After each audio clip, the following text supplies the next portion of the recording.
जैसा कि आप जानते हैं कि कुछ ना कुछ मेरी ज़िंदगी में होते रहते हैं वाक़यात, लेकिन ये मतलब मेरी लाइफ का सबसे घटिया एक्सपीरियंस था जो मैंने पुणे के अंदर फेस किया था। जो पुणे पुलिस ने मेरे साथ ज़्यादती की थी, मुझसे 15 लाख का डिमांड किया था, सेक्सुअल डिमांड किया था। उसके बाद जब मेरा हाथ पकड़ के मुझे बाहर कर दिया, जब मैं मुंबई लौटी तो उसके बाद जब मैंने न्यूज़ चैनल्स पे देखा कि उन लोगों ने मुझे वांटेड का चार्ज लगा दिया है, फ़रार का चार्ज लगा दिया है। कभी उन्होंने मेरे बारे में बोला कि अर्शिफा सेक्स रैकेट ऑपरेट करती है, कभी उन लोगों ने कहा कि सेक्स का काम चलाती है। आई डोंट नो क्या क्या बोला है उन्होंने। तो उसके बाद बहुत ज़्यादा दिक्कत हुई जिसमें दोनों तरफ की बातें रखी गई। उनका कहना था कि अर्शिफा ऐसा करती है और मेरा बिल्कुल हर वक्त यही कहना है कि मैं बिल्कुल नहीं करती। अब जो पुणे पुलिस है उसके ऊपर और जो पुणे का कोर्ट है उसके ऊपर मुझे किसी भी तरीके का विश्वास नहीं है, एतबार नहीं है कि वो मेरे साथ मिलके मेरे हिसाब से जो मुझे जस्टिस चाहिए वो मुझे देंगे। तो मैं चाहती हूँ कि जो पुणे के अंदर जो मेरा केस है वो मुंबई के अंदर ट्रांसफ़र किया जाए। देखिए, जैसे कि मैंने आपको बताया कि मैं पुणे पुलिस या पुणे के अंदर जो भी लॉ है उनके ऊपर मैं बिल्कुल यकीन नहीं करती हूँ, चाहे वहाँ के जो कमिश्नर हो उनके ऊपर भी मैं यकीन नहीं करती। मुझे जो भी जस्टिस चाहिए, मैं चाहती हूँ कि पुणे से ट्रांसफ़र होकर मुंबई में हो और बस। और मैं चाहती हूँ कि जो मेरा काम है पुलिस के ऊपर तो वैसे भी मुझे कोई विश्वास नहीं है, तो मेरा ये मकसद है अभी कि मैं सीबीआई से इंक्वायरी करवाना चाहती हूँ। सीबीआई डिमांड है मेरी कि सीबीआई मेरे जो भी मेरे ऊपर आरोप लगाए गए हैं, जो केसेस हुए हैं, जो वांटेड का ठप्पा लगाया गया है, जो मुझसे 15 लाख का डिमांड किया है, जो मुझसे सेक्सुअल डिमांड किया है, तो मैं चाहती हूँ कि वो उस चीज़ की इंक्वायरी। देखिए, जैसे कि मैं पुणे के अंदर एक इवेंट के सिलसिले में गई थी, फिर मैं पुणे सेंट्रल मॉल में शॉपिंग कर रही थी, तो कुछ क्राइम ब्रांच के ऑफिसर्स मेरे पीछे थे और जब मैं 12:30 बजे करीब जब अपने रूम के अंदर पहुंची इट्स होटल अरोरा टावर, तो सीबीआई के जो भी बंदे थे, जो आदमी थे, वो मेरे रूम के अंदर मास्टर की लेकर एंटर हुए। एंटर होने के बाद उन्होंने चिल्लाया कि ये पाकिस्तानी मुस्लिम है, इसको अरेस्ट किया जाए, इसके आईडी प्रूफ जब्त किए जाए। फिर मैं सो रही थी तो मैंने उनसे पूछा कि अगर मैं पाकिस्तानी मुस्लिम हूँ या मैं इंडियन मुस्लिम हूँ तो इससे क्या दिक्कत है। उसके बाद वहाँ पर कोई विपुल नाम का बंदा था जिसको वो पैसा वैसा देकर मेरे खिलाफ बुलवा रहे थे और मैं मुझसे ये चाह रहे थे कि मैं विक्टिम का रोल प्ले करके उसके खिलाफ कहूँ कि नहीं, ये बंदा दलाल है, ये बंदा पिम्प है। तो मैंने उस चीज़ का मना किया। उसके बाद वो लोग मुझे 3 बजे क्राइम ब्रांच के अंदर लेकर गए। उस वक्त उन्होंने मुझसे डिमांड किया कि आप ये मामले को रफा दफा करें और 15 लाख का डिमांड किया, सेक्सुअल डिमांड किया। उसके बाद मुझे 7 बजे के करीब वुमेन रेस्क्यू के अंदर छोड़कर आया, जहाँ पर मेरी बदतमीजी हुई, उनसे गाली गलौज हुआ। मैंने उन्हें नहीं मारा, लेकिन उन्होंने मेरा सारा सामान रख लिया, जिसमें मेरी 2 रोलेक्स की घड़ियाँ थी, एक मोबाइल था मेरा और मेरे कुछ कैश थे और मेरे बहुत सारे कपड़े थे, वो उन्होंने रखा।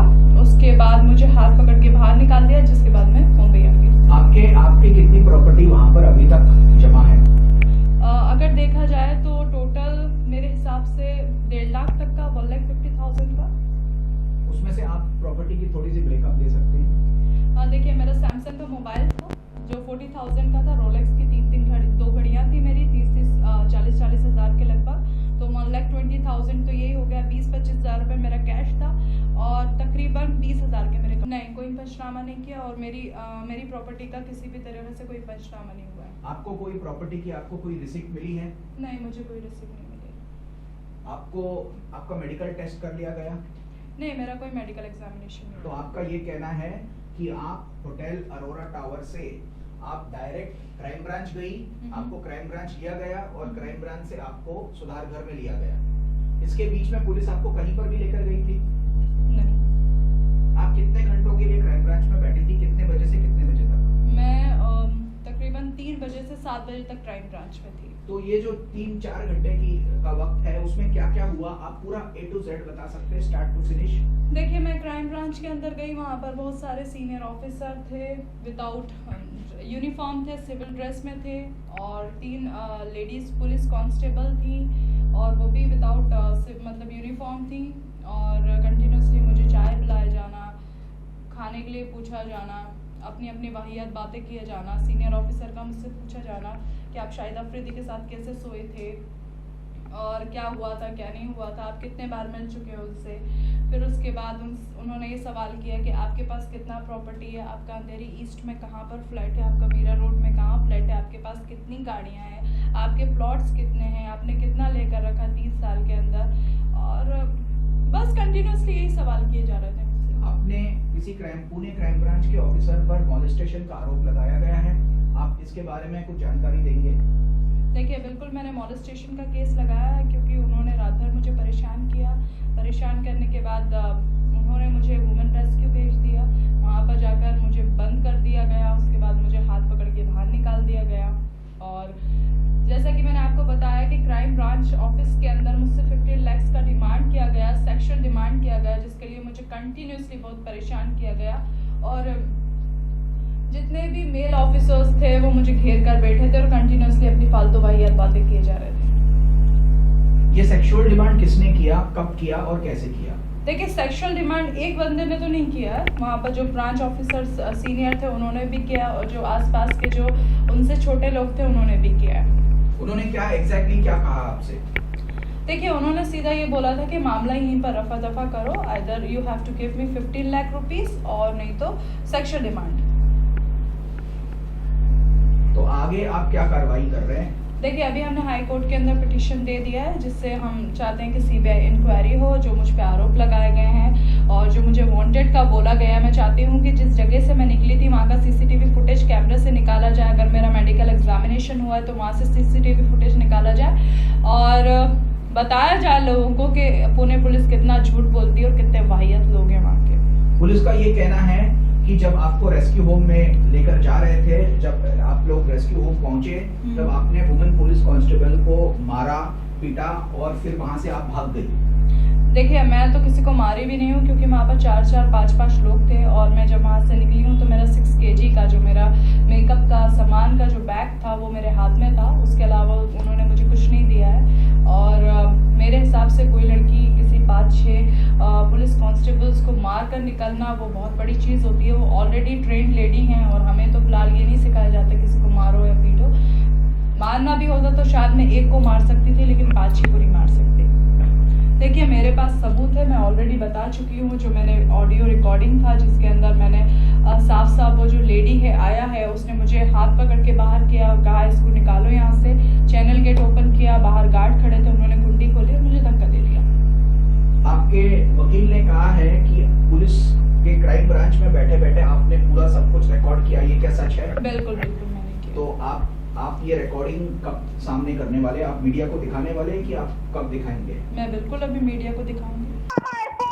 आगे चूप तुम्हारी संस्था की, समझी? मुझे मत लेना।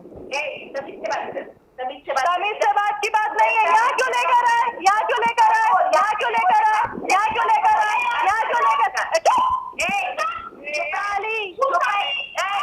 चूतिया बना के लेकर आते लोगों को यहाँ पर।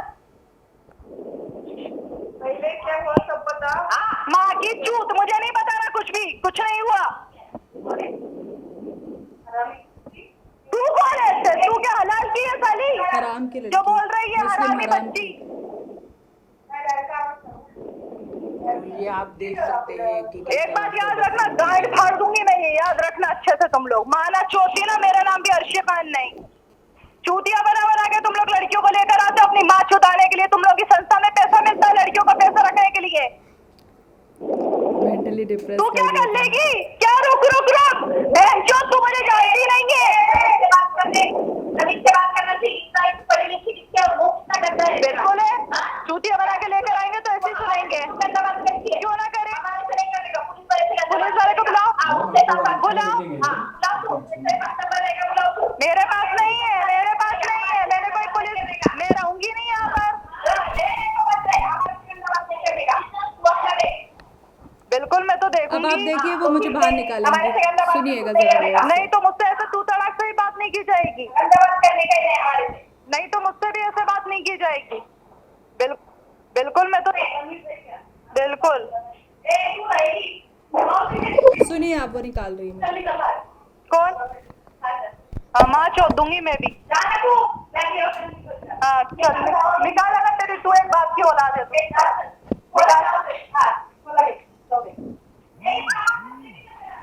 देखिए निकाल दिया तुम्हारी